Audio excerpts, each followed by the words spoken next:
Hello dear students, welcome once again to our incredible platform of EduLover coordinate geometry के example number 1 में हम लोग पहुंच चुके हैं। इससे पहले हमने इसका एक बेसिक वीडियो बना रखा है, अगर आपने अभी तक उसे नहीं देखा है तो कंप्लीट प्लेलिस्ट का लिंक डिस्क्रिप्शन में है, जहां पे प्रीवियस वीडियो और आने वाले वीडियोस भी उसी प्लेलिस्ट पे अपलोड किए जाएंगे। एग्जाम्पल नंबर 1 है डू द पॉइंट। 3 पॉइंट्स हमें गिवन है 3, 2, -2, -3 एंड 2, 3 फॉर्म अ ट्राइंगल। क्या ये तीनों पॉइंट एक ट्राइंगल का फॉर्मेशन करेंगे? इफ सो, अगर वैसा करते हैं तो name the type of triangle formed. तो आपको नेम बताना उस ट्राइंगल का, equilateral triangle, isosceles triangle, right angle triangle. ठीक है, किस किस टाइप्स के ट्राइंगल का फॉर्मेशन करते हैं अगर ऐसा करते हैं तो अगर 3 पॉइंट अगर हमें गिवन है तो हमें 2 केसेस देखने को मिलता है। ठीक है, अगर 3 पॉइंट्स अगर हमें गिवन है तो हमें 2 केसेस देखने को मिलता है। कौन कौन सा केसेस हमें देखने को मिलता है, आइए उसी के बारे में हम लोग डिस्कस करते हैं। तो अगर हमें 3 पॉइंट्स गिवन हो सकता है, 3 पॉइंट्स गिवन है तो या तो कोलिनियर होगा, कोलिनियर मतलब नो ट्राइंगल, है ना। कोलिनियर मतलब तीनों पॉइंट्स ही एक ही लाइन में आपको देखने को मिलेगा। एक यहां है, एक यहां है और ये आपका यहां है। इसको अगर इस पॉइंट्स को अगर हम लोग देखें, अगर इसको हम लोग ए बोल दे, इसको बी बोल दे और इसको सी बोल दे तो कोलिनियर मतलब क्या हुआ, एक ही लाइन में होगा। और यहां पे हमें क्या देखने को मिलेगा, A B plus B C equals to A C, यानी कि यहां से यहां का डिस्टेंस प्लस यहां से यहां का distance equals to complete distance.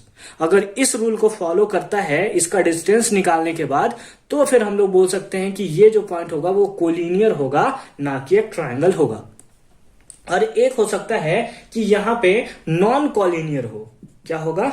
Non collinear होगा, नॉन कोलिनियर। और जब नॉन कोलिनियर होगा तो यानी उस केस में हमें ट्राइंगल का फॉर्मेशन करेगा। और ट्राइंगल के लिए आपको पता है, ट्राइंगल के लिए आपको क्या पता है कि किसी भी 2 साइड का सम तीसरे साइड के सम के इक्वल से ज्यादा ही आता है।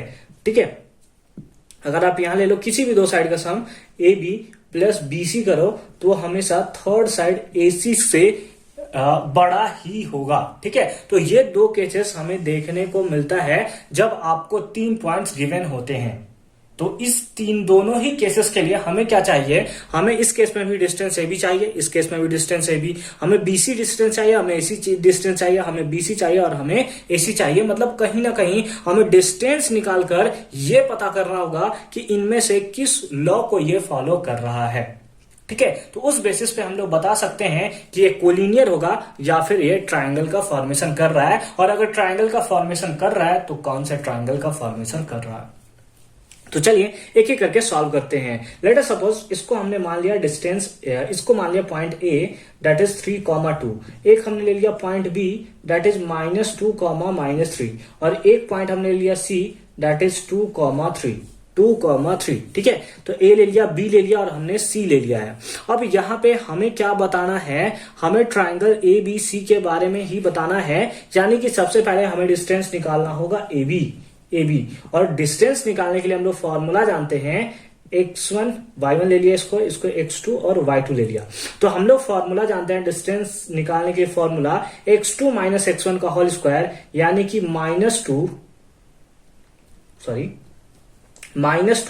और -3, x2 - x1 का whole square plus y2 - y1 यानी कि -3 - 2 का होल स्क्वायर इक्वल्स टू, हमें यहां पे वैल्यूज कितना देखने को मिलेगा, -3 और -2, -5 और -5 का स्क्वायर दैट इज 25 प्लस -3 और -2 अगेन -5 और उसका square that is 25।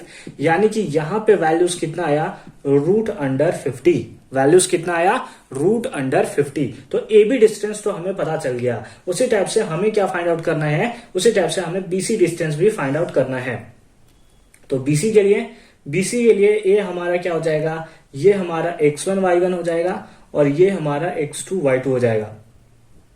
Formula x2 - x1 का होल स्क्वायर यानी कि 2 माइनस और इसका भी माइनस, तो +2 का whole square plus y2 - y1 का होल स्क्वायर यानी इसका 3 माइनस और इसका भी माइनस, तो +3 का होल स्क्वायर इक्वल्स टू कितना होगा वैल्यू, चलिए चेक करते हैं। 2 और 2 4 का square that is 16 plus plus 3 + 3 6 का स्क्वायर दैट इज 36 और वैल्यूज कितना आया √52 √52। उसी टाइप से हमें फाइंड आउट क्या करना है, हमें फाइंड आउट करना है AC फाइंड आउट करने के लिए फॉर्मूला क्या होगा, अगेन AC के लिए इसको हम लोग ले लेते हैं x1 y1 और ये हो जाता है x2 y2, तो x2 - x1 का होल स्क्वायर यानी कि 2 - 3 का होल स्क्वायर प्लस 3 - 2 का होल स्क्वायर यानी कि y2 - y1 का होल स्क्वायर।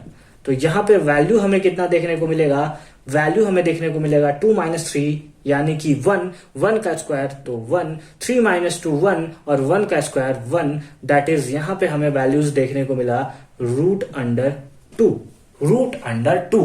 तो क्या यहां पे ये कोलिनियर, क्योंकि हमें तीनों डिस्टेंस पता चल गया है, तो क्या AB + BC = AC देखने को मिल रहा है, AB + BC = AC, ऐसा तो हमें नहीं देखने को मिल रहा है। यानी कि अगर इन लोग दोनों का सम करें, यानी कि √50 प्लस √2 का सम करें तो क्या √52 के इक्वल आएगा।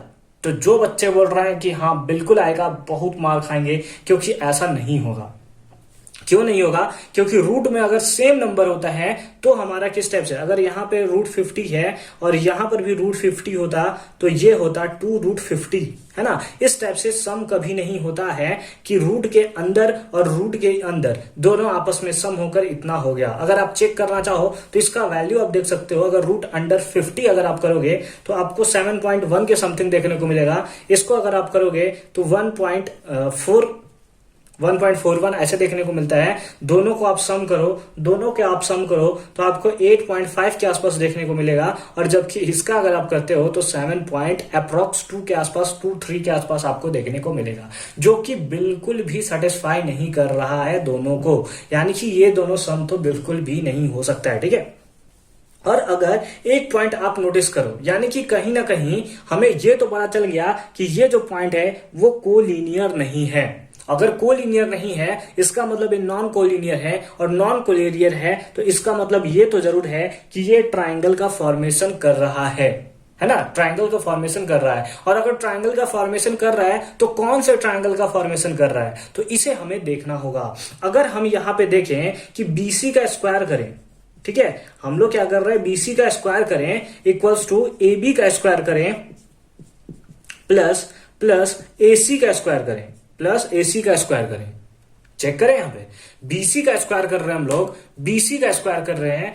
BC का वैल्यू कितना है, BC का वैल्यू है √52, और √52 का स्क्वायर करेंगे तो स्क्वायर से इसका रूट कैंसिल हो जाएगा, इधर आ जाएगा 52 इक्वल्स टू AB का स्क्वायर। AB का वैल्यू 50 है और 50 का स्क्वायर करेंगे तो रूट से स्क्वायर कैंसिल हो जाएगा, तो हमारे पास 50 आएगा। और AC का वैल्यू √2 है, स्क्वायर से रूट कैंसिल हो जाएगा तो 2 आ जाएगा, यानी कि 52 इक्वल्स टू 52 आ जाएगा। और हमें पता है hypotenuse square equals to perpendicular square plus base square, यानी कि ये कहीं ना कहीं राइट एंगल ट्राइंगल है।